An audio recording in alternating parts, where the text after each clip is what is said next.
जय भीम दोस्तों। एक व्यक्ति जिसे संस्कृत इसलिए नहीं पढ़ने दिया जाता है क्योंकि वह जाति से ब्राह्मण नहीं है। एक व्यक्ति जो लंदन स्कूल ऑफ इकोनॉमिक्स से रिसर्च करके लौटा हो और भारत आने पर उसे छुआछूत का सामना करना पड़े।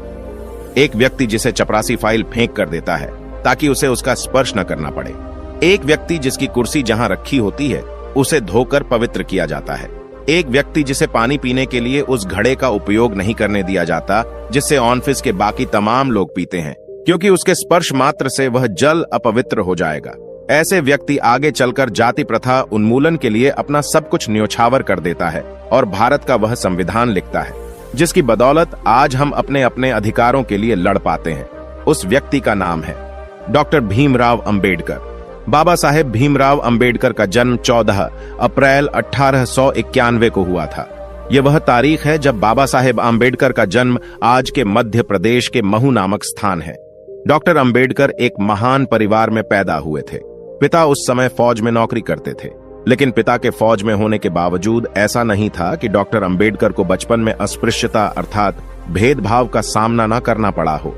धीरे धीरे उन्हें इस बात का एहसास समाज दिलाता गया कि वह इस समाज के लिए एक अस्पृश्य व्यक्ति हैं, यानी एक ऐसे व्यक्ति हैं जिनके छूने मात्र से सामने वाला व्यक्ति अपवित्र हो जाता है। यानी जाति संबंधी विकृतियों का बचपन से ही डॉक्टर अंबेडकर को सामना करना पड़ा। लेकिन डॉक्टर अंबेडकर के अंदर बहुत अधिक गुण ऐसे थे कि वह उन्हें 1912 में बीए की डिग्री हासिल करवाते हैं और अपनी लगन मेहनत की वजह से डॉक्टर अंबेडकर अमेरिका जाकर पढ़ाई करके डिग्री हासिल करते हैं। यहां तक कि न्यूयॉर्क के कोलंबिया यूनिवर्सिटी से लेकर उन्होंने लंदन में कानून की भी पढ़ाई पूर्ण की। इसके अलावा वह लंदन स्कूल ऑफ इकोनॉमिक्स से भी पढ़े। बाबा साहेब आम्बेडकर जब भारत आए तो अंग्रेजों का ध्यान उनकी अकादमिक उपलब्धियों पर पड़ा और अंग्रेजों को उनमें अस्पृश्यों का एक भावी प्रतिनिधि दिखाई दिया। आपको यह बता दूं कि परंपरा को लेकर डॉक्टर अंबेडकर जो समझते हैं वह बहुत ही वैज्ञानिक दृष्टि के आधार पर बनी थी। धर्मशास्त्र की प्रासंगिक और समय के अनुकूल व्याख्या पर उनकी आपत्ति नहीं थी, लेकिन वह कहते थे कि आखिर किसी शास्त्र का वह केंद्रीय तर्क कैसे आप नजरअंदाज कर सकते हैं जो अपने आप में परिवर्तन नहीं रहता है। यानी कि आपको यह तो देखना ही होगा कि उसमें क्या छोड़ा गया है, साथ ही यह भी देखना होगा कहां पर बल दिया गया है और उसकी बुनियादी समझ है। डॉक्टर अंबेडकर मानते थे कि जाति प्रथा के केंद्र में पवित्रता और अपवित्रता की अवधारणाएं फैली हुई हैं, जिनके बिना छुआछूत की प्रथा टिक ही नहीं सकती। अपनी पुस्तक एनिहिलेशन ऑफ कास्ट में डॉक्टर अंबेडकर ने सुझाव दिया कि अंतरजातीय विवाहों को प्रोत्साहन देकर और अछूतों को पुरोहित बनाकर हिंदू धर्म को उसकी बुराई से छुटकारा दिलाया जा सकता है। इसी को ध्यान में रखते हुए उन्होंने महाड़ सत्याग्रह किया और मंदिर प्रवेश की मुहिमों का आयोजन किया। अछूतों के लिए अलग राजनीतिक दायरा विकसित करने के लिए अंबेडकर ने बहुत से प्रयोग किए। आपको 1919 में मताधिकार प्रदान करने के लिए बनाई गई कमेटी साउथ ब्लैक कमेटी याद होगी। भारतीयों को अलग अलग प्रांतों की असेंबली में चुनावों के लिए मतदान के अधिकार मिल सके, इसके लिए कमेटी थी। तो इस कमेटी में जिन लोगों से सलाह मांगी थी उनमें डॉक्टर अंबेडकर भी शामिल है। प्रोडक्ट वो अंबेडकर ही थे जिन्होंने अस्पृश्यों के लिए पृथक निर्वाचक मंडल और आरक्षित सीटों की व्यवस्था की मांग उठाई थी। वो अंबेडकर ही थे जिन्होंने अछूतों के तत्कालीन नेतृत्व, जो कि उस समय गैर दलित था, उसे खारिज करते हुए दावा किया था कि अछूतों की बागडोर उन्हीं के बीच से निकले हुए किसी व्यक्ति के हाथ में होनी चाहिए। साल 1932 में दूसरी गोलमेज में डॉक्टर अंबेडकर को भाग लेने का निमंत्रण मिला। तब तक उनकी लोकप्रियता जिस रूप से बढ़ रही थी यह उसी का परिणाम था। लंदन में इस सम्मेलन में उन्होंने अलग निर्वाचन मंडल के प्रश्न पर महात्मा गांधी से जमकर लोहा लिया। दरअसल गांधी मानते थे कि छुआछूत हिंदुओं का अंदरूनी मामला है और अलग निर्वाचन मंडल से हिंदू धर्म में विभाजन हो जाएगा। लेकिन अंग्रेजों ने अंबेडकर की मांग को मान लिया था। महात्मा गांधी ने इसके बाद यरवदा जेल में आमरण अनशन शुरू कर दिया। डॉक्टर अंबेडकर ने अपनी मांग वापस ले ली। साल 1936 में अंबेडकर ने इंडिपेंडेंट लेबर पार्टी की स्थापना की और किसानों, मजदूरों और अछूतों के व्यापक मोर्चे को आकार दिया। डॉक्टर अंबेडकर की मांगे थी कि बेरोजगार और बंधुआ प्रथा खत्म की जाए, जंगलों और पड़ती जमीन खेतिहर मजदूरों में बांटी जाए और उनका मेहनताना बढ़ाया जाए। उन्होंने अछूतों को मजदूर वर्ग में समान हैसियत के साथ शामिल करने का अभियान चलाया, जिसमें उन्हें बहुत ज्यादा सफलता हाथ नहीं लगी।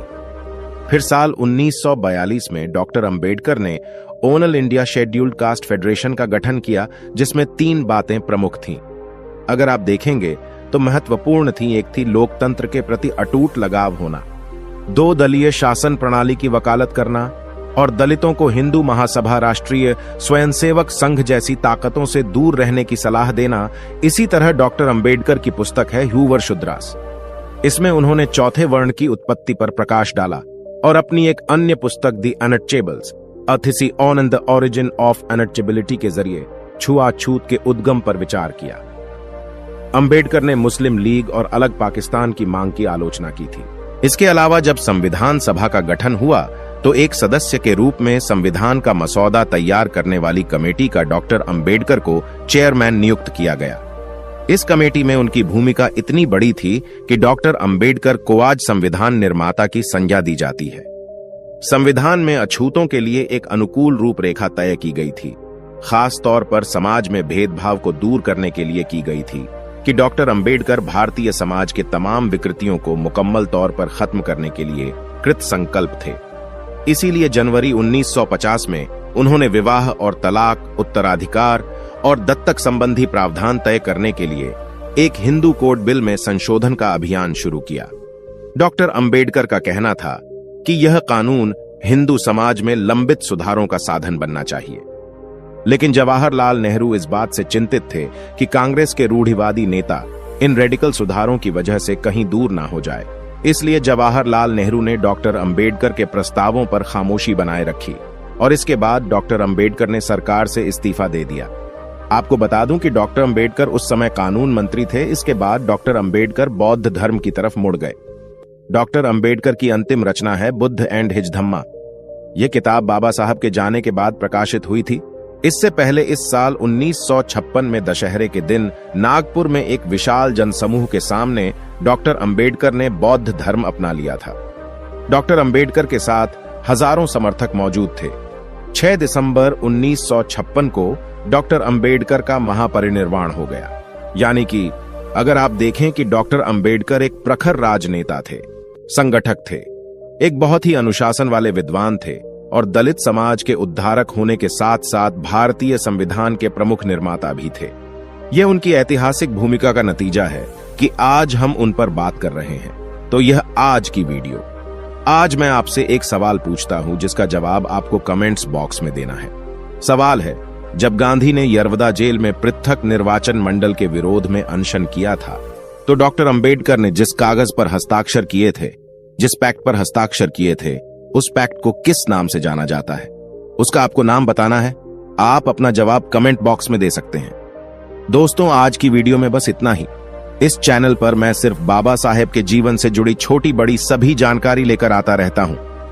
यदि आप बाबा साहब को पसंद करते हो और इनके बारे में और अधिक जानना चाहते हो तो हमारे YouTube चैनल को सब्सक्राइब कर ले।